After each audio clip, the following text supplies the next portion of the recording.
Jesús entró a comer en la casa de unos principales fariseos. Ellos lo observaban atentamente. Delante de él había un hombre enfermo de hidropesía. Jesús preguntó a los doctores de la ley y a los fariseos: ¿está permitido sanar en sábado o no? Pero ellos guardaron silencio. Entonces Jesús tomó de la mano al enfermo, lo sanó y lo despidió. Y volviéndose hacia ellos, les dijo: si a algunos de ustedes se le cae en un pozo un hijo o un buey, ¿acaso no desatan enseguida, aunque sea sábado? A esto no respondieron nada.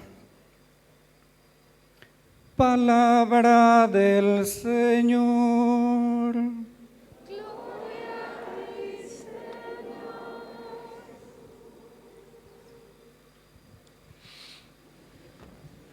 No me voy a alargar demasiado, porque es tarde, va a ser cortito. En el fondo va a ser una continuación de la charla anterior. Los grupos que yo he conocido aquí, las personas que he conocido de la renovación carismática,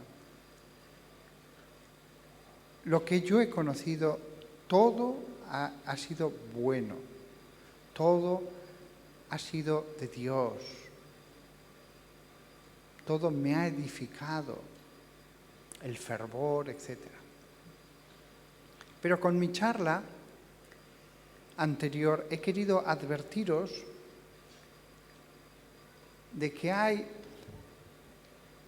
personas demasiado centradas en el demonio, demasiado centradas en el pecado, demasiado centradas en el tema de las maldiciones intergeneracionales, etc.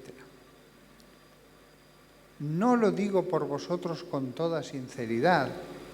Lo que yo he visto en casi todas partes de Latinoamérica y de España, salvo muy personales excepciones, unas pocas, poquísimas, me sobrarían dedos en las manos para contar los casos que he visto en toda mi vida, que no me parecen que estuvieran centrados.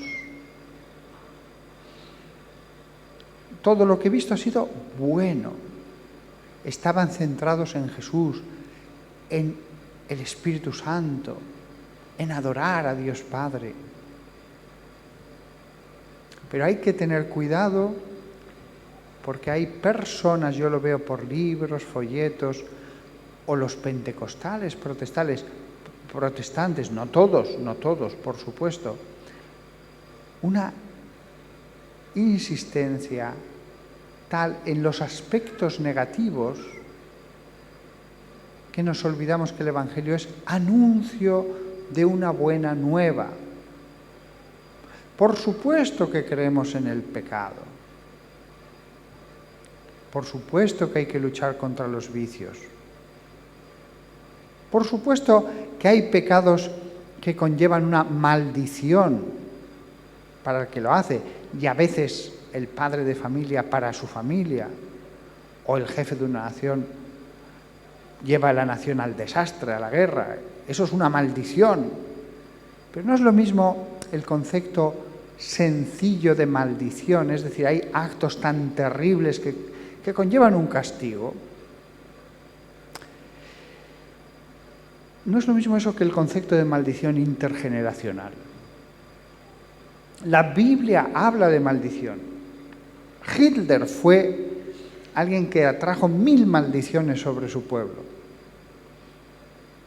sobre justos e injustos, sobre los que le votaron y los que no, sobre otros pueblos. La iniquidad de Hitler, cabeza del la sociedad monstruosa que creó fue una maldición para los pueblos que había alrededor. Hay personas portadoras de bendición. Hay personas que atraen el bien a las almas, a los cuerpos, a las sociedades. Hay personas que curan, que ayudan a los enfermos en los lugares más desfavorecidos, que les dan de comer, que les enseñan. Hay personas portadoras de bendición para el alma y para el cuerpo y para las sociedades. Y hay personas que es como si llevaran tal mal dentro de sí, que es una maldición para sus cuerpos, para sus pueblos, que redunda en mal para todos los que están alrededor.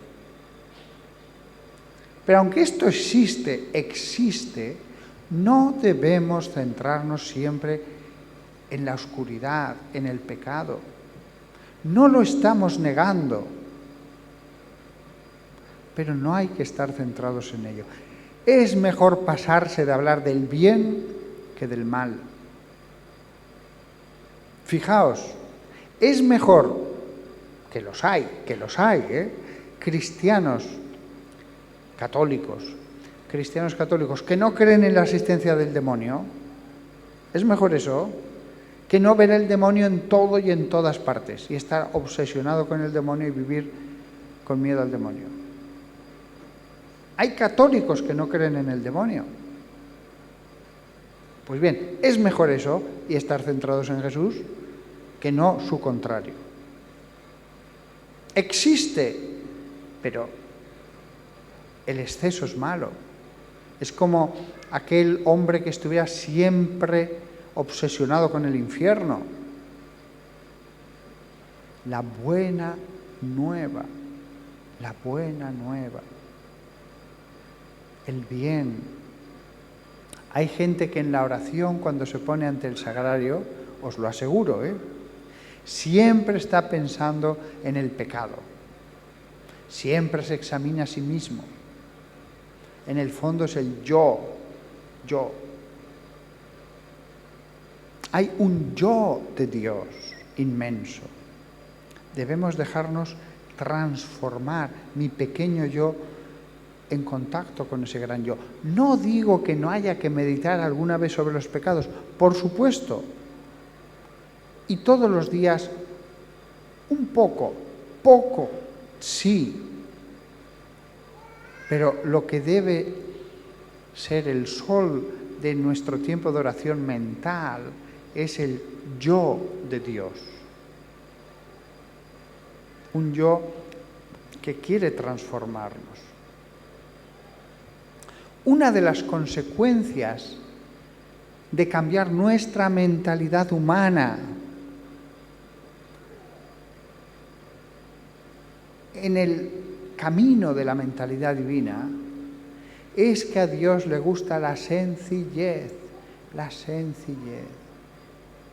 Dios no es complicado. La persona va simplificándose a sí misma, su oración, sus pensamientos.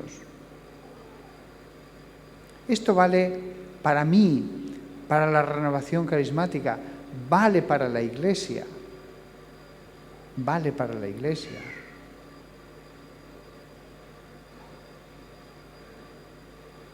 La mente humana tiende a enredarse, a los laberintos, a la complejidad. Dios es sencillez. Tenemos que volver nuestros ojos a San Francisco de Asís. Cuando todo el mundo le vio, dijo, sí, este es el cristianismo de Jesús. Él creía en todos los dogmas. Él respetaba al Papa, los obispos, seguro que amaba las catedrales. Pero él se hizo sencillo. La persona sencilla no condena, La persona sencilla no está a la contra, trata de amar todo lo que existe. Debemos volver a mirar a la Iglesia con sencillez, con ojos de niño. Cuanto más complicados somos, más criticamos. Más criticamos. San Francisco no criticaba.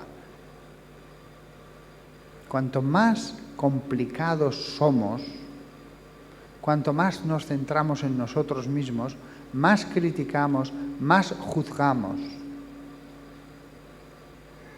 Una de las características de la sencillez es ese versículo de la Biblia: y vio Dios que todo era bueno. El alma que es como un niño, todo lo ve bien. Es verdad, el pecado no, el mal es mal, el hambre, el sufrimiento, pero incluso la permisión del mal, uno va comprendiendo el porqué de la permisión del mal, la aceptación de la voluntad de Dios. Y vio Dios que todo era bueno. Centrados en la luz,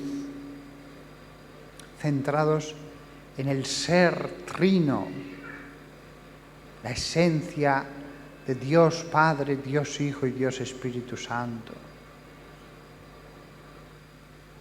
La vida, el mundo, la Iglesia, la familia, el trabajo que tenéis cada uno de vosotros.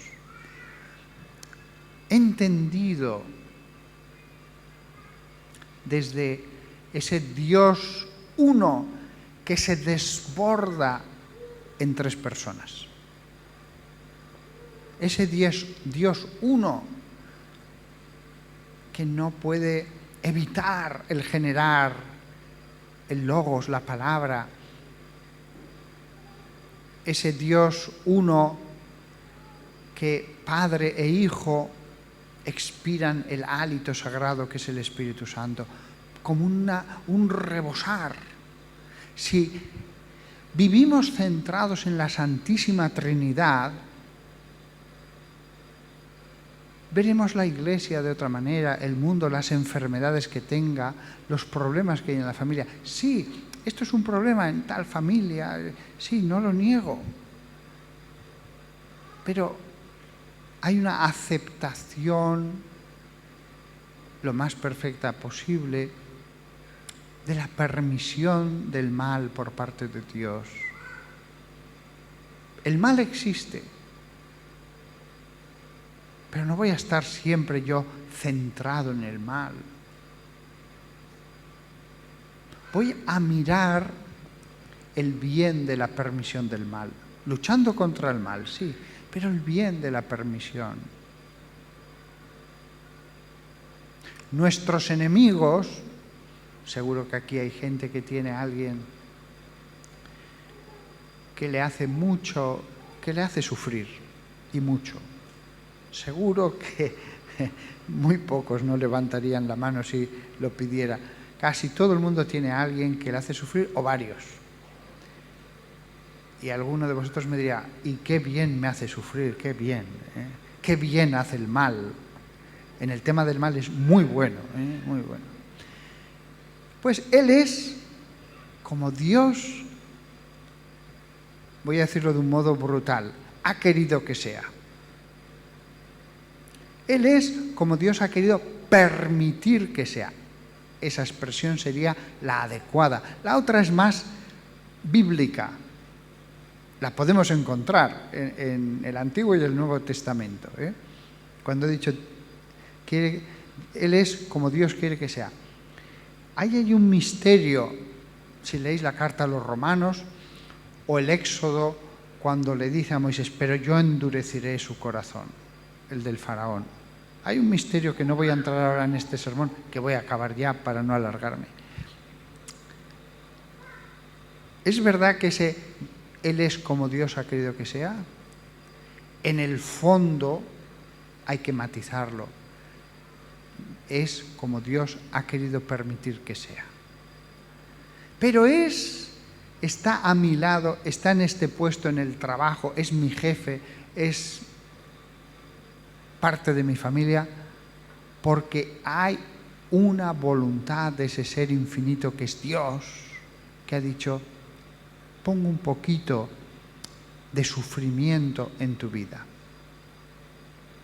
¿Para qué? Leed Job, leed la Biblia entera y es la respuesta.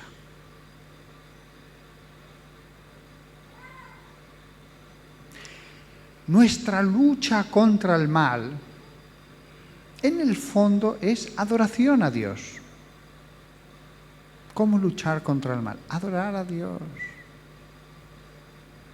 ¿Cómo luchar contra el mal? Centraos en la Trinidad.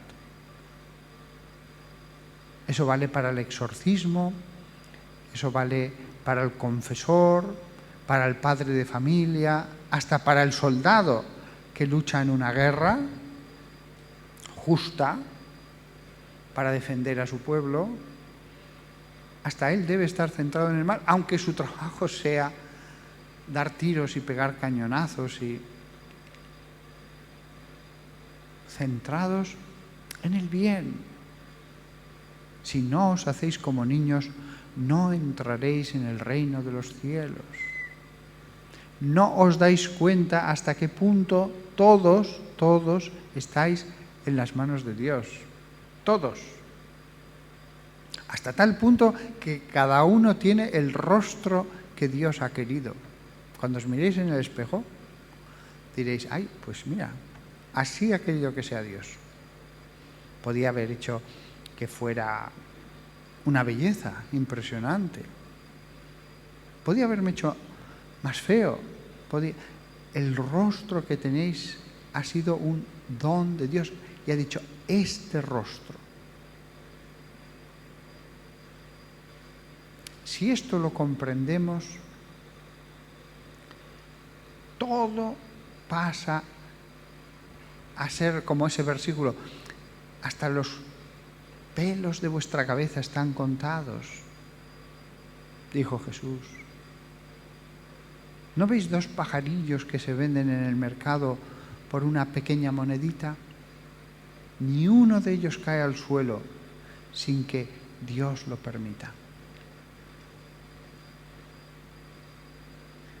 Por lo tanto, el mensaje es de esperanza, de paz, de sosiego. Muchas veces a los grupos de oración viene gente queriendo que se le resuelvan los problemas. Vale, perfecto. Pero a veces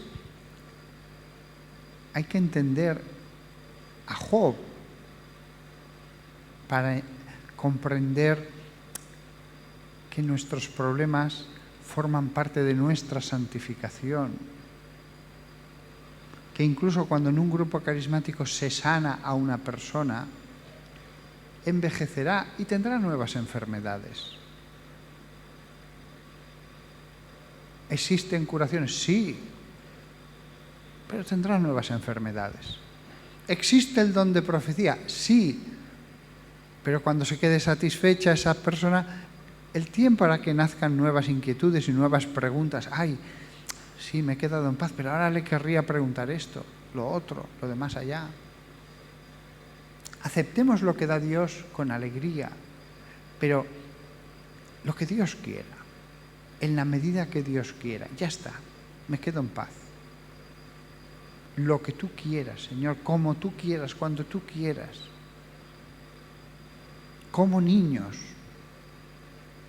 Y leed el Evangelio, es tremendamente franciscano. Sencillez, sencillez. Las complicaciones las ponemos nosotros. Los niños están siempre felices en un hospital. Yo soy capellán de hospital. Siempre están felices en un hospital. Y a veces dices, pero están enfermos. Sí, pero el niño considera, pues nada, si estoy enfermo, ahora estoy enfermo. Otra cosa es que en ese momento tenga dolor. Pero si en ese momento no tiene dolor, el niño está feliz. Porque es como los pájaros del campo. Los padres no, pero el niño sí. Por lo tanto, recuperad esa alma sencilla, haceos como niños ante Dios. Nada más, aquí acabo y ojalá que todos vosotros sigáis haciendo tanto bien, y recordad, el cuerpo va envejeciendo, pero el alma puede ser la de un niño. He conocido, no exagero, a niños, sobre todo ya cuando van a pasar a la adolescencia, que tenían almas mucho más envejecidas que hombres ancianos, pero que decías, mira, este hombre tiene la bondad, el carácter, los sentimientos, la alegría de un niño. Y sin embargo, este adolescente no. Está envejecido, ha perdido la ilusión, la alegría de vivir, está resabiado, tiene una mirada oscura. He conocido los dos extremos, hay muchos grados intermedios, pero lo he conocido. Ancianos que, salvo el cuerpo, todo en ellos era como un niño alegre y feliz ante la vida.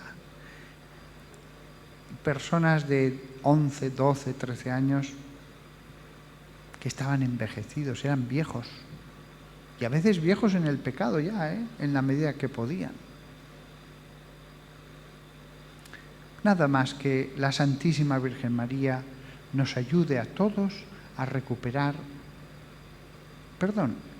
Fuimos niños en lo material, ahora que tengamos una infancia espiritual.